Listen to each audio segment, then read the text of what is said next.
Welcome to From Caving In to Crushing It, the podcast for those who find themselves immersed in adversity and choose to write their story instead of having others write it for them. I'm Drew Deraney, and I'm your host. Aaron, good to see you, my friend. Drew, pleasure to see you. Thank you for having me. Oh, absolutely. It's a pleasure for me to have you on. You are one of the few under 30.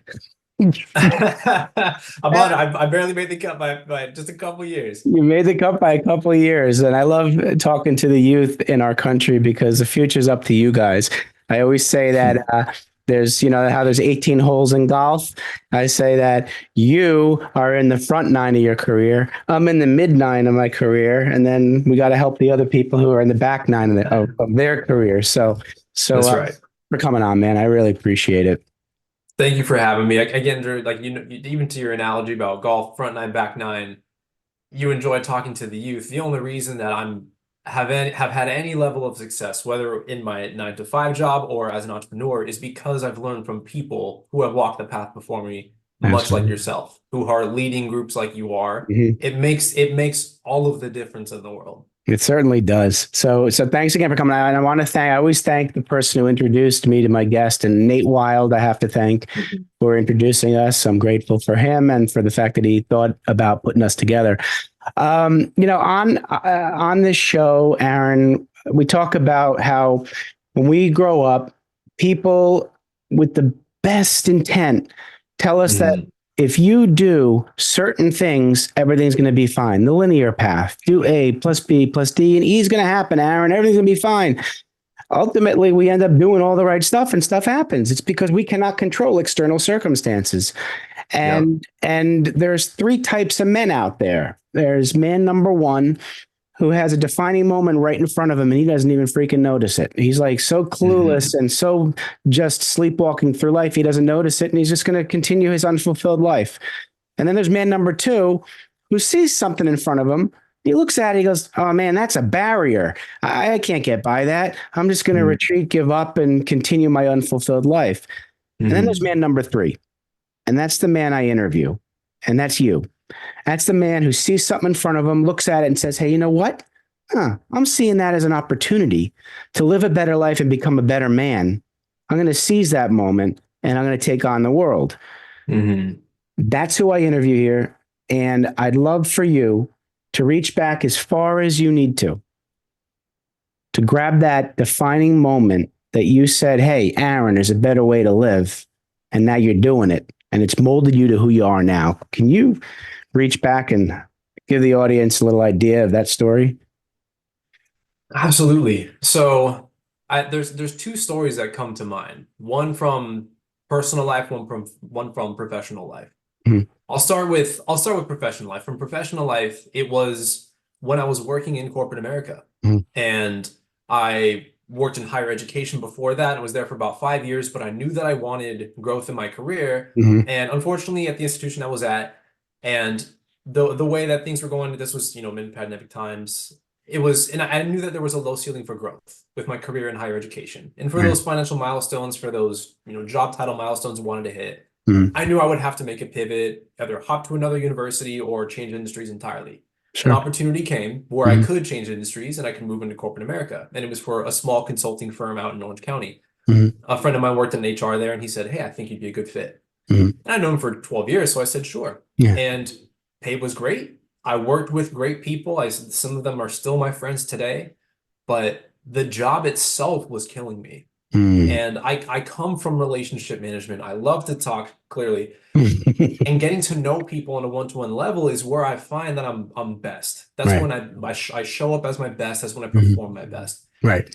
But this job was 7.5 hours a day, sitting behind Excel, looking at Excel files that were so big they damn near crashed my computer. And I'm having to look for a couple of data. It was a lot of data analysis, which I don't have a problem doing. Right. But when it's 7.5 hours a day, now I'm venturing out of my strengths and I'm now operating from a place I'm trying to force the proverbial square peg in a round hole. Yeah, absolutely. But the trick was, and this is kind of to answer your question, one of the defining moments was they talk about the square peg in a round hole. Yeah. For me, it was like an oval peg in a round hole. where Okay. it was like kind of fitting, and I thought, oh look, see, Hmm. it's about to fit, it's about to fit. Hmm. So then I Hmm. doubled down on it, and Yeah. I put in more hours, and I Yeah. show up earlier, and I stay later. That Mhm. became my reputation in the Yeah. office, Right. but I was still struggling. But Ah, I came from this, I'm a hard worker background. I of came course. from that mentality, and Hmm. I knew that as long as I applied myself, the Hmm. outcome I wanted was always going to show up. Right. But this was the first time when hard work wasn't enough. Mm. Right. Hard work was always enough. That's what we are always taught. I know this is a Sure. lesson you mentioned earlier. We are always taught if you work hard enough, you'll get the outcome. Hmm. It was the first time I learned that lesson that it wasn't always the case. No. Because despite how much I worked, I was put on a performance plan. Ultimately, I was terminated from that job. Hmm. But the defining moment for me was this 8 week performance plan. 6 weeks of that, I was killing it. Flipped the switch. I thought, I'm not letting this thing beat me. I'm gonna Yep. win. Hmm. I'm not letting them tell me when to go. I'm gonna tell them when I'm going, That's that kind of right. thing, right? The last 2 weeks happen. I lose my momentum. And because I'm under a microscope, I made a couple of small errors, none of Hmm. which a client saw. But because I'm under that microscope, they say, Of hey, Aaron, course. we can't sign you in confidence off on this performance plan. I'm like, oh, man. And I was bummed for about 90 seconds, Good for you. 90 whole seconds. And then it clicked like I was actively fighting tooth and nail to keep the job that I hated. I Mm. was fighting to keep the job that was killing me. I Wow. was mental health was suffering, my physical health was suffering. I herniated some discs, and Oh God. it was in bad. I was in bad shape, like the Right. lowest point of my life. Of course. But I was actively fighting to keep the Hmm. thing that was killing me. That's Like, insightful that you, yeah, yeah, fighting like hell to keep the job you hated. yeah, Think about that. for For what what? reason, Yep. right? For what?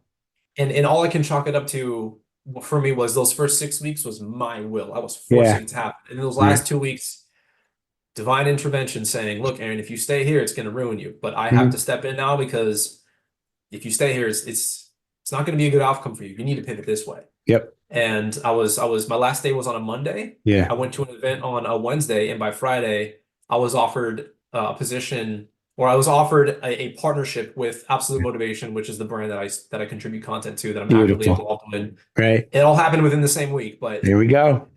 that was the defining moment. I I love realized that. I was fighting to keep something that was killing me. I love that. I love that.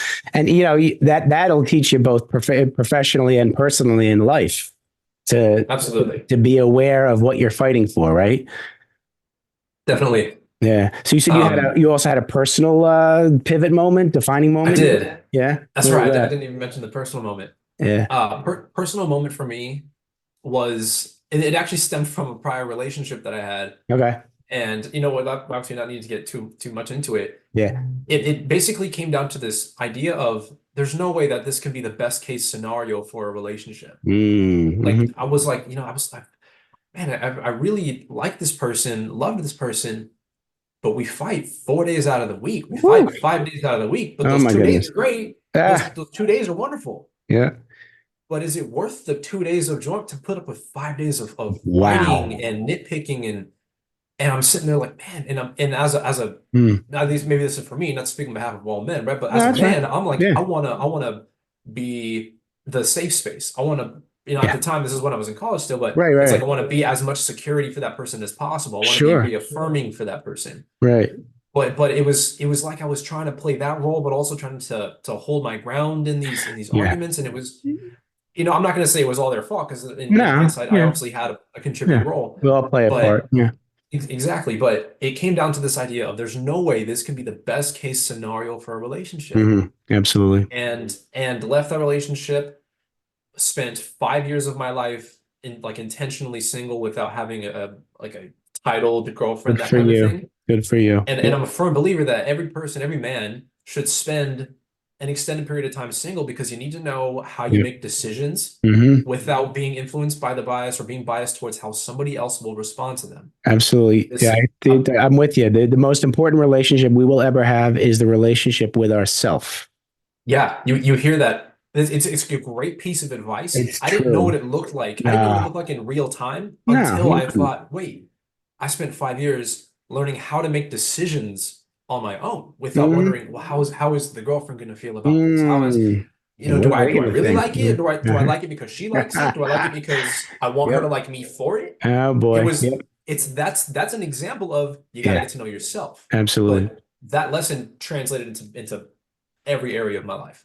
That's beautiful. So you had first the personal lesson, and then that started to guide you, and then you had that professional lesson, which took some of what you learned from the personal, put it together with the professional, and you learned something really, really important. So coming out of both that personal defining moment and now the professional defining moment, and working with as a motivational speaker.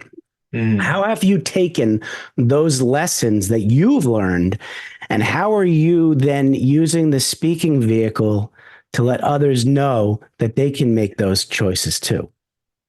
I'll tell it in a story. Yeah. Well, more of like a proverb. Okay. There's a man, he's walking on the sidewalk. He's going out for a walk, just enjoying himself. And he walks by a house and he notices there's an older gentleman on the porch. He's got a dog at his feet. And as he walks by the gentleman and his dog, he notices that the dog is groaning. Dog is moaning, he's grumbling. Looks at him and he says, "Hey," the younger man to the older gentleman, "Hey, what's wrong with the dog? Why is he moaning like that?" Older gentleman says, "Well, he's laying on a nail." Laying on a nail? Why was he laying on a nail? Why wouldn't he move? Older gentleman says, "Must not hurt enough." And that's the key.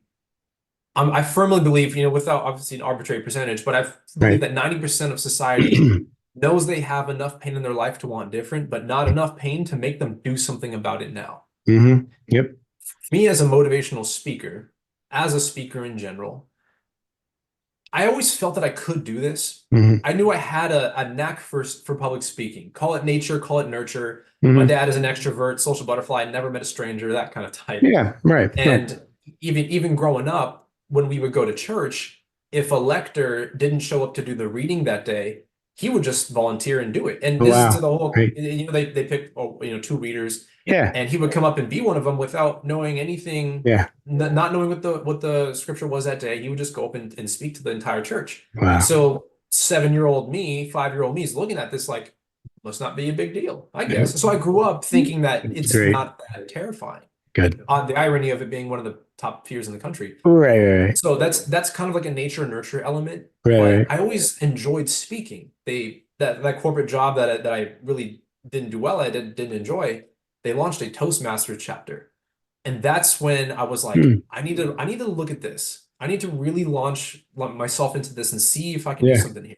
Good. And I'd received compliments like, "Hey, Aaron, like you have a good way with speaking. Beautiful. Hey, Aaron, I think you really found your voice. I think some people here are struggling, but it seems like you found your voice." Good. And there's little hints like that kind of tell you maybe this is a clue. There's little clues, right? Tony Robbins, everyone will say success leaves clues. Right. It does. Your own success also leaves clues before you're even there. Absolutely. You gotta have an eye for it. You mentioned about the 3 different types of men. Yeah. That first type of man doesn't see the clues. No. The second type of man kind of sees them, but is like, is that a clue? Is that am I making it up? Yeah. That third one says, let me take a closer look. It took me. I will not be the person that ever says, "I was man number 2," and then, or I was never man number 2. I was always man number 3, and as soon as I saw the clue, I jumped at it. Nope. No. For years, I thought it's somebody else's job. It's I like to talk, but nothing to do with it. It took me years for me to say, well, let me do this, and it took getting let go from a job, getting fired, for me to actually make that jump that I needed to make. And then once I made it, things happened in a week. Imagine that. Yeah, exactly. I love the way you told that story, the parable about the dog. I often say that there's 4 words that start with C, the 4 C words to avoid. And one of them is complacency, right? One of them is compliance. One of them is comparison. And what's the 4th one, Drew? It was compliance. Doesn't really matter. The point is, though, is that when you conformity. And many of us do conform to what we're being told to do, and it's a challenge to become one of those 3 men, because it's ingrained in us to do what we were told to do. You know what? We have there's a part of us that has that intuition, that spiritual being that knows who we truly are. And I give you a ton of credit for noticing that at such a young age, because most men don't wake up until they're in their mid 50s and they're starting to think about their legacy.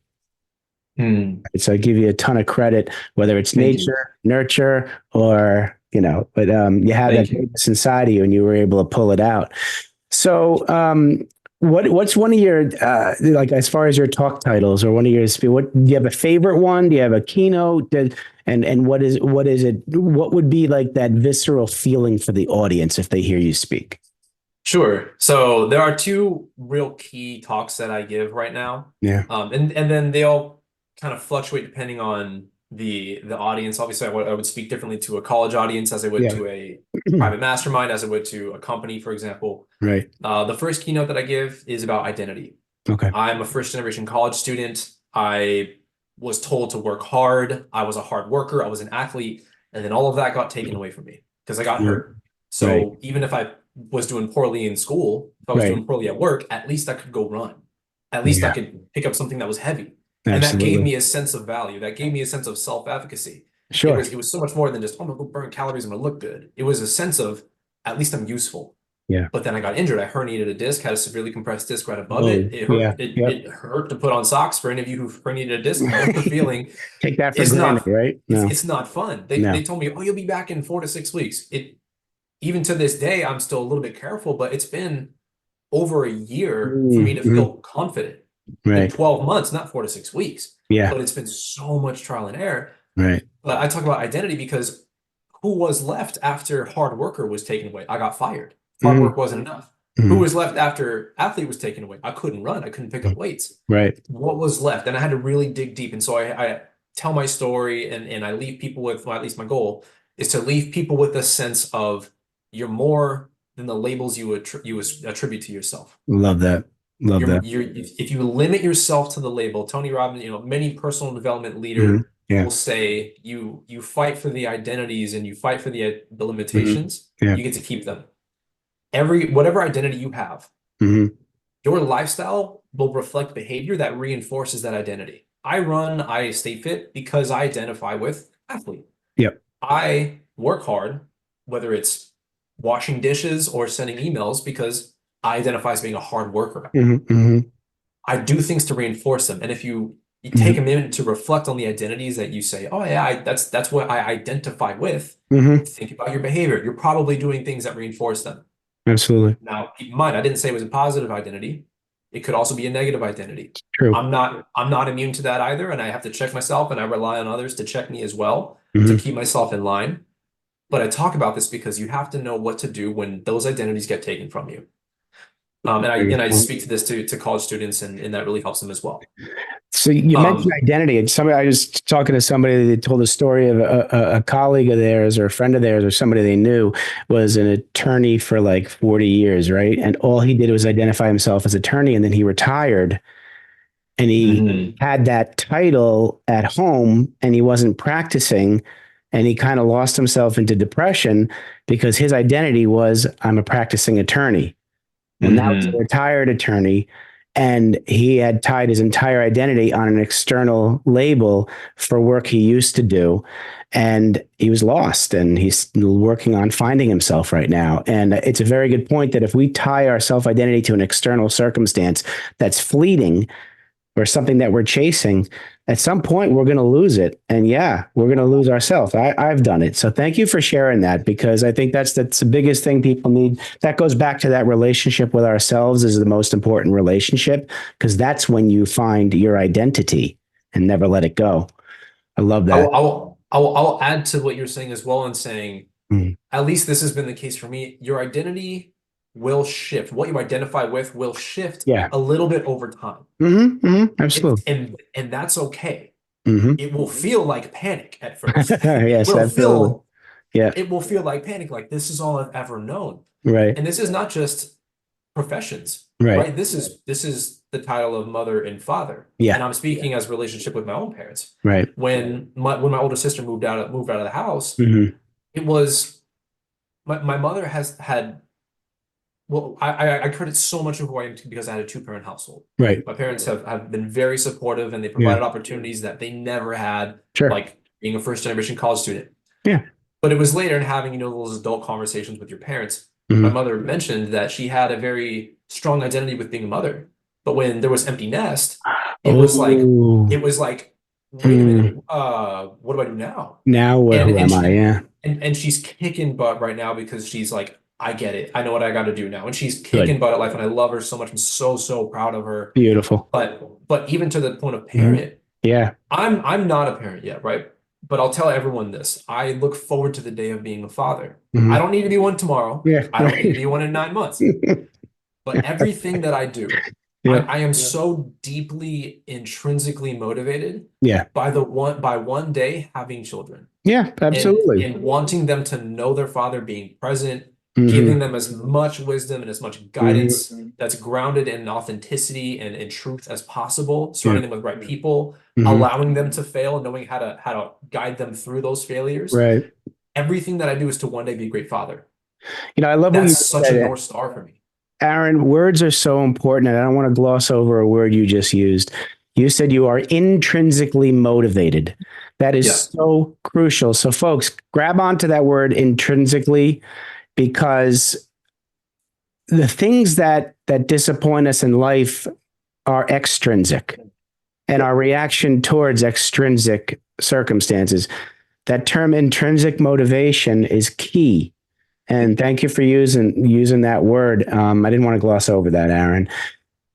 Uh, I any appreciate more? that. Yeah, no, absolutely. Any more on your speaking or other stuff that you're doing professionally you'd love to share with the audience? Sure. Yeah. Another talk that I gave is the Rusty Nail one, Oh, right? I tell talk me about, about hey, that. Okay. yeah, it begins very similarly with the story of the dog and the nail. It's you're Yeah. laying on a nail Yeah. that hurts enough to know you want different, but not enough to make you want to move. Right. And it's a very scary place to be, and it's also kind of a dangerous place to be. Yeah. Because when Absolutely. you look at the people who start with nothing, Yeah. I've certainly started with more than many people I've met and haven't met. There's kind of only one place to go, and it's up. Hmm. Not saying that they have it better than people in the middle, but Right. Right. there's something to work with. There's Yes. raw material. When you Absolutely. start up, when you kind of have that silver spoon and you're way up the ladder, Hmm. socioeconomically, you are surrounded by an environment that supports wealth Yeah. and supports Hmm. prosperity. Yeah. So kind of all you know is success, unless you're the spoiled one. And sure, there's cases it's not Hmm. cut and dry, not black and white. Right.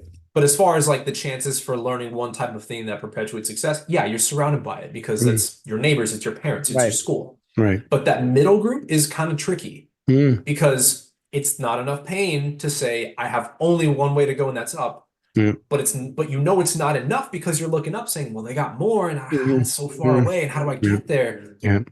And I give a talk about that as well and how it's worked for me. I'm not claiming to be the top of the ladder, Right. but I am claiming to be someone who is in the middle, who has made active steps to move away from it and has now surrounded himself with some of the best speakers in the world, entrepreneurs, people who are investing Yeah. in me in ways Absolutely. that I would have never known existed. Yep. Absolutely. But that's a big key component of what I discuss, Yeah. and the power of proximity as well. You got to get around the right people. Yeah. So true. You So got to get true. around the right people.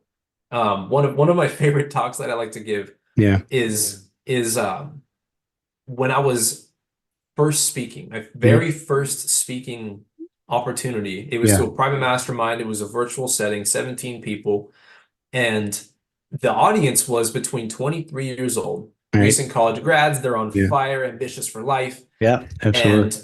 and 65-year-olds who were Hmm. doctors and lawyers and engineers and sales professionals and Mm. real estate and like the whole. And The whole mix. Yeah. I'm this, yeah, and I'm this fresh new motivational speaker.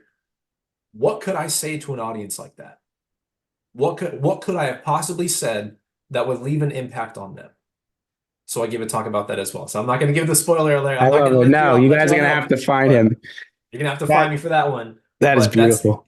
that's another talk I give is like, what do you Yeah. do when you come up against the question of I have more money, I have a better job title, I'm bigger than Mhm. you. Why would I listen to you? Mm-hmm. Hmm. I So I love give it. that talk. I'm addressing the elephant in the room. I'm 28 years old. You get a bigger job title. You probably got more money. Without a doubt, you do when you probably have a nicer car. Why would I Yep. listen to you? Well, why would you listen to me? Well, this is Yep. why.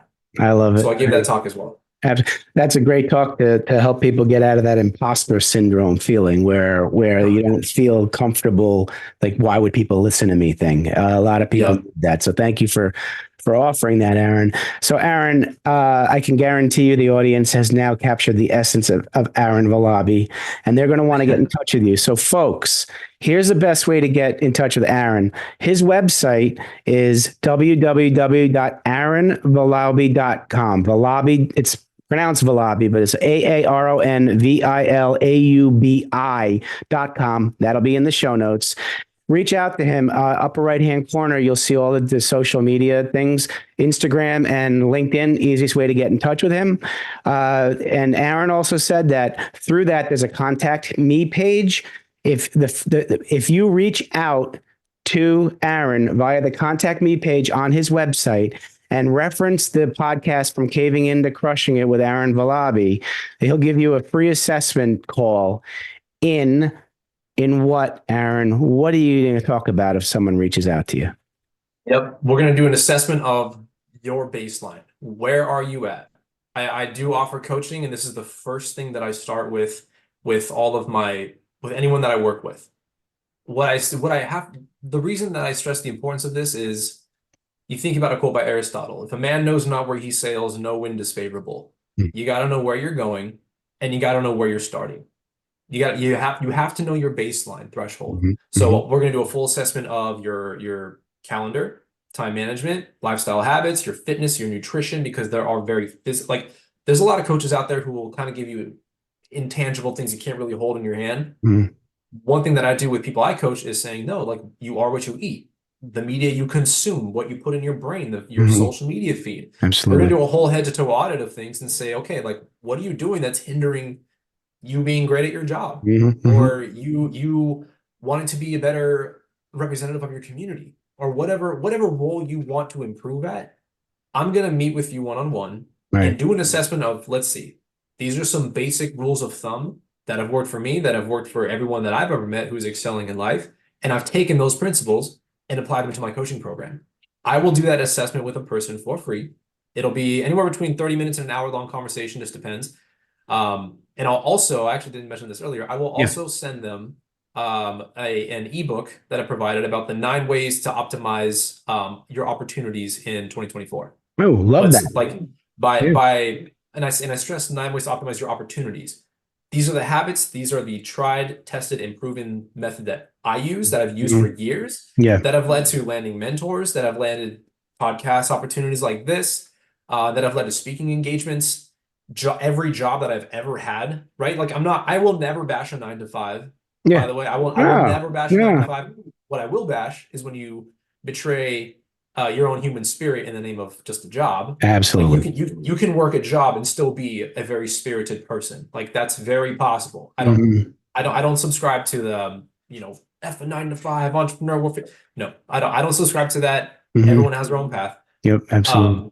So I will go through a head to toe thing, and I'll send you an ebook that goes through my 9 steps of how I've implemented these exact strategies to lead to every opportunity that I've ever had in life. Beautiful. So take him up on that.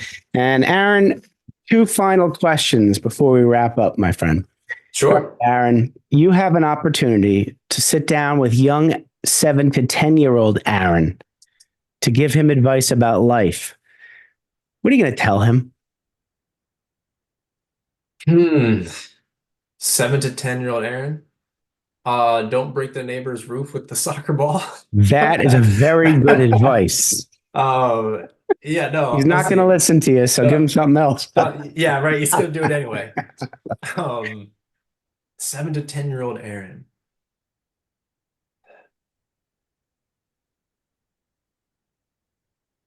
I put this. I'm actually not as a like a sneak peek. I'm writing a book right now, and there's a chapter in there that's called "I'm Not From Anywhere." There's a very key moment in my life that happened when I was 8 years old. Okay.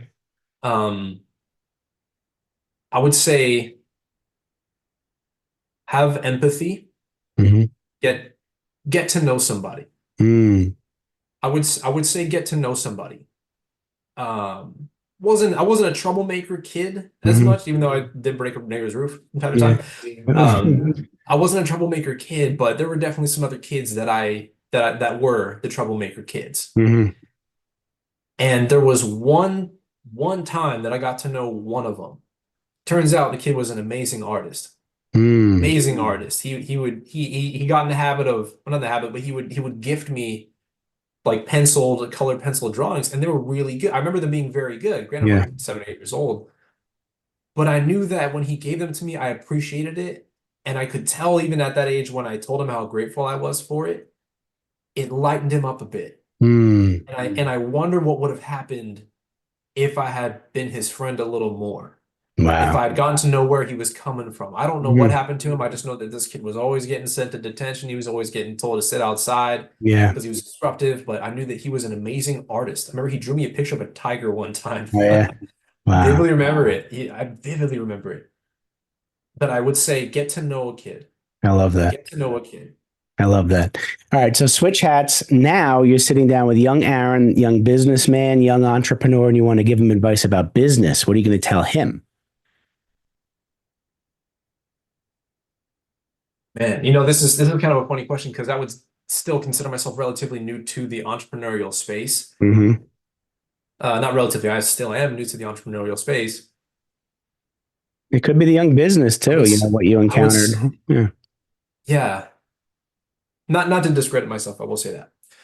The advice I would give him would be know your value. Hmm. Know your value Mm-hmm. when you step into the entrepreneur space. And this will be a lesson from me to me and me to all of your listeners who are considering the entrepreneurial space, who Sure. may be just starting off in it. Yep. If you make the jump from 9 to 5 to entrepreneur in particular, maybe I'm speaking for myself, I had this mentality of being the little brother, Mm-hmm. being kind of everyone's little brother. I'm just here to have a good time. Like I'm just grateful to be here. The grateful to be here mentality, you kind of have to burn. Love that. You have to burn that a little bit. If you walk into rooms saying, I'm just grateful to be here, you will put everybody else on a pedestal above you without knowing Mm. that just by you being in the same room as them, maybe this is an example for me. I showed up to a mastermind event that was invitation only, and it was great. I had a great time. And I didn't really realize until later that just by me being in that room, Mm-hmm. everyone is going to ascribe a type of authority to me. But Absolutely. I went in with this mindset that did not reflect being an authority. Gotcha. And everyone kind of didn't take me seriously because of it. Hey, I'm a motivational Wow. speaker. I'm brand new. Yeah. Oh, okay. And it didn't really go anywhere. But when I started changing my mindset of stop being the little brother, Yep. stop pretending like you don't have authority or something to offer, Yep. I belong here. you've cut Mm-hmm. your teeth. Mm-hmm. You've done that already. Like Good. they want to learn from you. Do you understand that? Like you being in that room, you knowing about this event, period, Mm-hmm. means you know something. Yes. Walk like it, talk like Beautiful. it, stop being a Beautiful. little brother. Beautiful. Love that. Love that advice. Well, Aaron, I want to thank you, A, for being here, and B, for coming into my life. And I got to thank Nate Wild for introducing us. Keep doing what you're doing. You're a wonderful human being, and you are doing wonderful things that are going to help people in their trajectory towards being the best person they can possibly be. So thank you for doing that. Thank you so much. That please know, sir, that means the most coming from you Mm-hmm. because of conversations we've had before Right. and what you're doing right now with the mindful man movement, with Mm-hmm. your tribal stoic. Like it's really great work that you're doing. It's work that is needed, Mm-hmm. especially for my generation. I'm on the cusp of 30 years old. Yeah. I'm a few years out from college, right? And it's kind of that period where you've had the job, you've gotten a few promotions, you're starting to make adult money, but now you need some guidance going into your 30s about what you're Mm-hmm. doing with that money, what you're doing with that life, and Mm-hmm. you're thinking about legacy. Like, shocker, some of these legacies require more than overnight success. They Right. require long-term work. And if you can start young, you can leave a great legacy. Oh, But I beautiful. don't know that. I don't know that unless I'm connecting with people like you. And so to make a long story short, Drew, the work you're doing is wonderful and it's needed for this world. And I'm honored to be here. Thank you. Thank you so much. And I'm privileged to have met you, Aaron. And again, I'm proud of you and keep doing. You're an inspiration, my friend. Thank you very much. And Nate, thank you for this introduction. Absolutely. Hey, be well, everybody. Thanks so much for listening. If you enjoyed the episode, please subscribe and give us a review to help others find it. I'd like you to answer this question. Are you living the life you want to live, or are you living the life others want you to live? I'd like you to think about that for a second, because I strongly suggest you live the life you want to live. If you want to learn more about what I stand for and my services and how I'm able to help many men get out of their own way, please go to my website at www.profitcompassion.com. Feel free to also email me at drew@profitcompassion.com. I'd love to have a conversation with you.